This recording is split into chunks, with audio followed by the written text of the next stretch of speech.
Friends, कैसे हैं आप सब लोग। Welcome to all in this video. So guys, आज इस वीडियो में हम बात करने वाले हैं सीओपीडी यानी chronic obstructive pulmonary diseases. Chronic means क्या होता है, यानी कोई भी बीमारी लंबे टाइम से चल रही है तो उसको हम बोलते हैं क्रोनिक।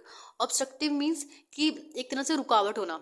ठीक है, जैसे ये जो हमारा एयरवे है उसमें ब्रीथ करने में प्रॉब्लम आ रही है, डिफिकल्टी हो रही है। ठीक है, यानी एक तरह से ब्लॉकेज आप बोल सकते हो रही है एयरवे में, जिस वजह से हम अच्छे से ब्रीथ नहीं कर पाते। पल्मोनरी जो वर्ड है वो रिप्रेजेंट करता है लंग्स को। ठीक है, यानी क्रोनिक ऑब्स्ट्रक्टिव पल्मोनरी डिसीजेस। तो अगर हम देखो, सीओपीडी ऐसा नहीं है कि एकदम से हो जाता है इंसान को। ये बेसिकली प्रोग्रेसिव होती है। ये प्रोग्रेसिव होगी। देखो, इसमें बेसिकली दो चीज़ें इंक्लूड होती हैं। अगर आप जब भी सीओपीडी पढ़ोगे, सीओपीडी में सबसे पहले आपको ये जानना है कि ऑब्स्ट्रक्शन किस वजह से हो रहा है, क्या ऑब्स्ट्रक्शन का रीजन क्या है। अब यहाँ पे सीओपीडी में दो चीज़ें होती हैं जिसको पढ़ना आपको बहुत ज़्यादा ज़रूरी है।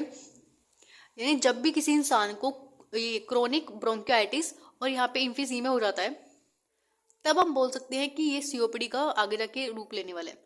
ठीक है, तो सबसे पहले आपको पता होना चाहिए कि क्रोनिक ब्रोंकाइटिस क्या होता है। तो आज इस वीडियो में हम क्रोनिक ब्रोंकाइटिस को अच्छे से देखने वाले हैं। देन सेकंड वाला जो है हम नेक्स्ट वीडियो में डिस्कस करेंगे। तो वीडियो बहुत छोटा रहेगा, इजिली आप खत्म कर लोगे। तो चलिए शुरू करते हैं। अब देखो, जो क्रोनिक ब्रोंकाइटिस होता है, आपको लंग्स का डायग्राम पता है। जैसे ये आपके फॉर एग्जांपल ये लंग्स है, इसमें इस तरह से ये ब्रोंकियाई, फिर प्राइमरी सेकेंडरी इस तरह से होते हैं। ठीक है, तो ये एल्वियोलीज नीचे आके, तो यहाँ का डायग्राम मैं आपको लेके दिखा रही हूँ कि एक छोटा सा जो मैं आपको दिखाया, आपको ये जो मैंने आपको दिखाया है, यहाँ से कट करके दिखाया कि ये होता कैसे। वैसे आपको सबको पता होना चाहिए कि हमारा जो ये रिस्पिरेटरी ट्रैक होता है, उनकी लेयर्स, जिस तरह से लेयर्स जो होती है वो आपको पता होना चाहिए। ठीक है, तो मैंने आपको थोड़ा सा डायग्रामेटिक बताया। तो सबसे आउटर मोस्ट लेयर कौन सी होती है, कनेक्टिव टिश्यूज की होती है। अब कनेक्टिव टिश्यूज के नीचे हमारा आता है मसल्स की लेयर आती है। तो ये जो लेयर है वो ब्लैक वाली, ये मसल्स की लेयर है। देन सब म्यूकोजा, उसके बाद सब म्यूकोजा होती है। सब म्यूकोजा नीचे होती है। फिर जो सबसे अंदर वाली लेयर होती है वो म्यूकोजा होती है। अब यहाँ पे क्या होता है, सब म्यूकोजल ग्लैंड भी होते हैं। सब म्यूकोजल ग्लैंड और जो ये म्यूकोजल ग्लैंड होते हैं, बेसिकली इनका काम क्या होता है, म्यूकोस को प्रोडक्शन करना। ठीक है, तो यहाँ पे आपको ये छोटे छोटे ये ग्लैंड आपको दिखाया है, म्यूकोजल ग्लैंड है जो म्यूकस की प्रोडक्शन करेंगे। अब ये यहाँ पे डायग्राम इसलिए इंपॉर्टेंट था क्योंकि हम जब भी देखो, जब भी इंसान ब्रीथ करता है तो उसके डस्ट भी जाती है, सिलिका भी जाता है। सिलिका बेसिकली ये भी रिस्पॉन्सिबल है फॉर क्रोनिक ब्रोंकाइटिस के लिए। स्मोकिंग, जब भी कोई इंसान स्मोकिंग करता है। और फोर्थ चीज़ क्या आती है, अल्फा 1 एंटी ट्रिप्सिन डेफिशिएंसी। अब इसके बारे में हम थोड़ा सा बाद में जानेंगे क्योंकि ये एक तरह से आप बोल सकते हो जीन लेवल पे चलेगी। ठीक है, अब देखो यहाँ पे जब भी किसी इंसान को डस्ट या सिलिका, स्मोकिंग, जो भी इंसान स्मोकिंग करते हैं, तो अब इसके जो भी पार्टिकल हैं, ठीक है, वो सारे एयरवे में जाएंगे, सांस के साथ जाते हैं। ठीक है, अब यहाँ पे क्या होगा, जो ये म्यूकोजल ग्लैंड से ही ट्रिगर हो जाएंगे। एक तरह से आप बोलोगे कि देखो, जब भी पोल्यूटेंट, पोल्यूटेंट वर्ड सही है इस चीज़ के लिए, डस्ट, सिलिका को मैं सबको रिप्रेजेंट कर रही हूँ पोल्यूटेंट से। जब भी पोल्यूटेंट किसी ने इनहेल किया, ठीक है, अब उस टाइम पे क्या होता है, सब म्यूकोजल ग्लैंड जो है उनका काम क्या होता है, प्रोडक्शन करना। किसकी, म्यूकस की प्रोडक्शन। क्योंकि जब भी पोल्यूटेंट आएगा तो म्यूकस प्रोडक्शन होगा। म्यूकस क्यों प्रोडक्शन होगा, क्योंकि उस जो भी पोल्यूटेंट आया है उसको वो उस म्यूकस में वहीं पे ट्रैप कर लेगा, ताकि वो जो म्यूकस है, वो जो भी पोल्यूटेंट है वो हमारी बॉडी में आगे एंटर ना कर पाए। ठीक है, तो जितना भी पोल्यूटेंट है वो म्यूकस में वहीं पे रह जाएगा। और क्योंकि म्यूकस कैसा होता है, चिपचिपा सा होता है, तो वहाँ पे इजीली क्या होता है, आसानी से हमारे जितने भी डस्ट पार्टिकल होंगे वो चिपक जाएंगे वहीं पे।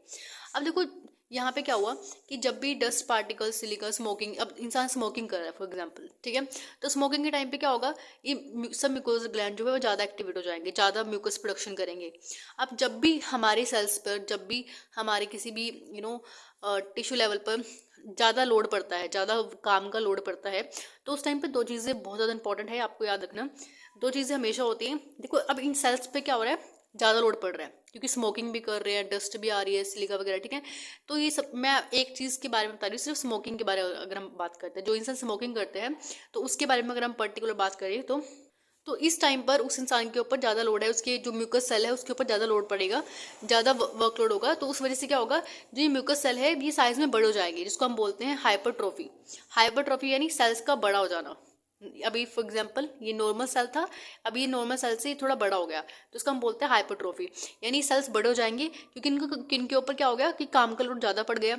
ठीक है। और दूसरा है हाइपरप्लेशिया। हाइपरप्लेशिया मीन्स कि सेल्स का डिवीजन हो जाएगा, यानी काफ़ी सारे अब ज़्यादा काम आ गए तो ज़्यादा म्यूकस सेल का होना ज़रूरी है, तो म्यूकस भी ज़्यादा रिलीज होगा। अब ज़्यादा सेल होंगे ज़्यादा म्यूकस रिलीज होगा, तो इसी तरह से यहाँ पे सेल जो है बढ़ते चले जाएंगे और म्यूकस ज़्यादा प्रोडक्शन होता जाएगा। अब आपको पता है कि म्यूकस ज़्यादा प्रोडक्शन होगा तो कितना प्रॉब्लम होती है, एयरवे जो वो है उसमें ऑब्स्ट्रक्शन हो जाती है। ठीक है।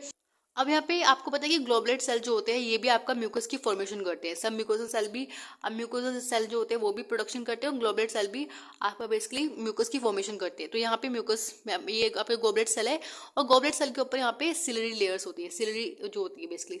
ठीक है, इस तरह से होती है ये छोटे छोटे बाल टाइप होती है ये सिलरीज। बेसिकली इसका फंक्शन क्या होता है, बेसिकली हेयर लाइक स्ट्रक्चर होता है ये। जब भी पोल्यूटेंट आया, देखो यहाँ पे अगेन पोल्यूटेंट मैंने आपको दिखाया है कि जब भी पोल्यूटेंट आएगा, अब ये जो सिलरीज है ना, अब इनका काम क्या होता है, जब भी म्यूकस का प्रोडक्शन, फॉर एग्जांपल जैसे म्यूकस है, अब जब भी म्यूकस का प्रोडक्शन होगा तो ये सिलरीज क्या करेंगी, बेसिकली इस म्यूकस को फैला देंगे, इस तरह से मूवमेंट करके इसको फैला देंगी। अब जब भी पोल्यूटेंट आता है तो ये डैमेज कर देता है सिलरीज को। अब जब यहाँ पे सिलरीज ही नहीं रहेंगी तो ये म्यूकस जो है फैलेगा नहीं। अब जब ये म्यूकस ही नहीं फैलेगा तो क्या होगा कि अब सिलरीज तो डैमेज हो गई, अब म्यूकस के यहाँ पे प्लग बनने लगे, प्लग की फॉर्मेशन, क्योंकि म्यूकस तो वहीं कहीं पड़ा है ना। ठीक है, ये तो बेसिकली फैल ही नहीं रहा, तो ये यहाँ पे क्या हो गया, उसने ब्लॉकेज कर दी, बेसिकली एयरवे में ब्लॉकेज होगी, तो यहाँ पे क्या हो गया, म्यूकस की प्लग फॉर्मेशन हो गई। उसके बाद यहाँ पे क्या होगा, सांस लेने में प्रॉब्लम होगी, हाइपोक्सिया होगा। ठीक है, और जो कार्बन डाइऑक्साइड है वो बाहर नहीं जा पाएगी, तो हाइपर कैपनियस को हम बोलते हैं। तो हाइपर कैपनिया में क्या होगा कि जो कार्बन डाइऑक्साइड है वो हमारी लंग्स में ही रहेगी, अब बाहर नहीं जा पाएगी, तो एक प्रॉब्लम हो जाती है। उसके बाद यहाँ देखो, यहाँ पे चांसेस ऑफ इन्फेक्शन। अब इन्फेक्शन के चांसेस कैसे होंगे, जब यहाँ पे म्यूकस फंसेगा, म्यूकस का प्लग बनेगा, तो यहाँ पे चांसेस होंगे कि इन्फेक्शन ज़्यादा अटैक करता है, जो बैक्टीरिया है वो यहाँ, अब क्योंकि म्यूकस का काम क्या होता है, बैक्टीरिया जो भी बाहर से पार्टिकल आ रहा है, डस्ट पार्टिकल, अब ये ऐसा तो नहीं है इसमें वायरस बैक्टीरिया कुछ भी हो सकता है, इन्फ्लुएंजा कुछ भी हो सकता है, अब ये म्यूकस सारे उसको ट्रैप कर लेगा। अब ऑब्वियस ही बात है, अभी ये जो आपके पास म्यूकस बना है, ये म्यूकस उस बैक्टीरिया का, उस वायरस का फूड भी हो सकता है। ठीक है, ये फूड बन सकता है ना उसका म्यूकस। तो जब भी बैक्टीरिया के इसके ऊपर अटैक करेगा तो इसको, जो बैक्टीरिया है इसको एज अ फूड इस्तेमाल करेगा। अब यहाँ पे क्या होगा, अच्छे से कॉलोनी बन जाएगी बैक्टीरिया की, तो इन्फेक्शन होने के चांसेस बढ़ जाते हैं इस केस में। ठीक है, तो ये सारा छोटा सा मैकेनिज्म था, आई होप आपको समझ आया होगा।